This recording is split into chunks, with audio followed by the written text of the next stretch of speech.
Hey, what is going on, fam? Hey, I hope you're having a wonderful week. And today I want to talk to you about Bitcoin and whether or not this Bitcoin thing is a bubble. Because, I know that we've all seen this. We've all heard the talk, that Bitcoin is just a bubble, and this and that. So I would like to kind of expand on that and just kind of chime in and give my 2 cents, if you will.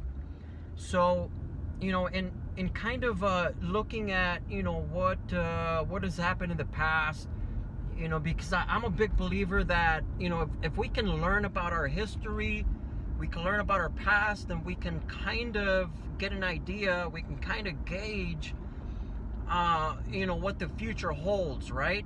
So let's talk a little bit about bubbles. Sorry, the sun's kind of screwing up my video. Anyhow, let's talk about bubbles. Is Bitcoin a bubble or not?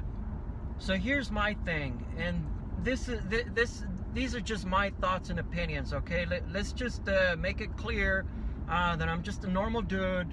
I sell real estate, I do marketing. I'm not a financial expert in any sense of the word at all. I'm not a crypto expert. I'm not a Bitcoin expert.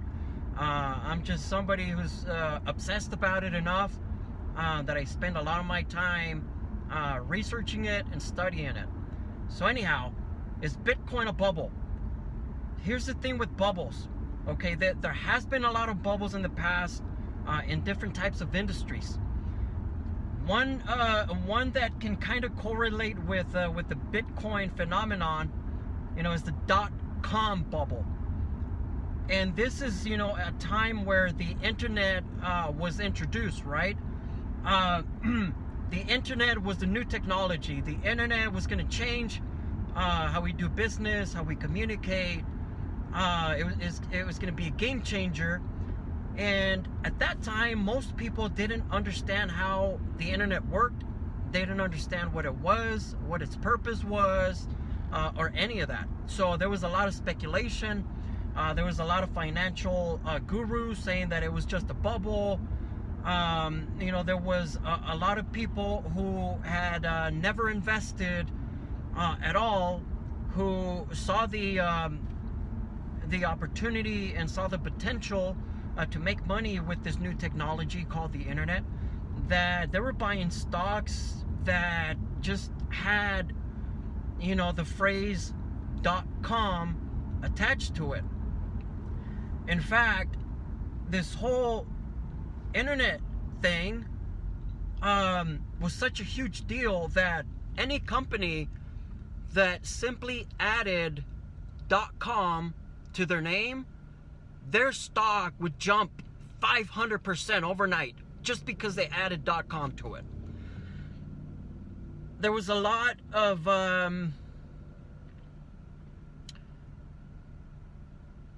companies that would come out, a lot of startups, I should say, a lot of startups that would raise a lot of money, claiming they were going to do all these things with the internet. And a lot of people that never invested, started dumping their money into these companies, not really knowing anything about the internet or what it was, what the future for it was, how it was going to be used, things like that. They were just dumping money into any kind of stock that had .com attached to it. Needless to say, a lot of people lost their money. Many people lost all their savings because they gambled it all in this .com boom, right? So anyhow, there was a lot of buzz, a lot of talk, a lot of hype, a lot of Ponzi schemes and scams that were being set up by these people that were taking advantage of this new technology, right? So when we look at what happened with that, we know that only a handful of companies actually made it, right? Namely Google, Amazon, Expedia, just a handful of companies that actually made it through this whole .com explosion, right? So looking at cryptocurrency, it is following a similar pattern. So the fact of the matter is, Bitcoin is going to be here. It is going to change the way that we do things, the way that we transact business. It's going to change a lot of things. And it's undeniable that we are all going to be using blockchain technology in some form or another. That's just a fact. It's going to happen. That's just how it is. But also, there's over 1,300 different cryptocurrencies on the market right now. So if history has taught us anything about bubbles, is that only a handful of companies are going to survive. So out of all these 1,300 plus cryptocurrencies that we see right now, I would say 90% of them are all going to be gone in the next few years. And only a handful of these coins are actually going to survive, and they're actually going to make it. So how the hell do we know what coins are going to make it? So this kind of brings me to my next point. And again, I'm not an expert. I'm not an advisor. This is just me researching, learning, paying to learn, and I'm just relaying, those ideas.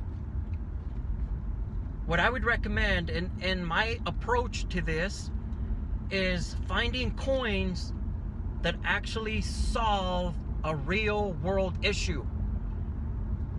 It's easy to get suckered in to buying coins when they're only listed at 1/10 of a cent. It's tempting, but that's where a lot of people are going to lose their money. So the smart thing to do is to focus on coins that are going to solve a specific problem in the real world. So let's just think about that for a second, and just try to imagine where these technologies are going to apply in the real world, and go after those coins. Put your money into those coins, not the ones that are selling for 1/10 of a cent, unless it is something that it's going to take off. But I would say that 90% of those are going to disappear, and they're going to bust. A lot of them actually are busting right now as we speak. So it is this whole Bitcoin thing a bubble? It's still up for speculation. But if history has taught us anything, is that only a handful of companies that are emerging right now are going to weather the storm. So that being said, I hope that your approach to investing in coins will be a little bit more of an educated move on your part. So anyhow, would love to hear your thoughts. What do you think? What do you guys think? I'm not an expert here, guys. I'm somebody who's obsessed with this cryptocurrency stuff that, I spend most of my time researching, learning, collaborating, communicating, everything else, anything that will help me expand my knowledge. So what are your thoughts? What do you think? Put them in the comments. Let me know. Let's collaborate on this thing. You teach me something. I want to learn. So anyhow, thanks for listening, and I'll catch you guys on the next one.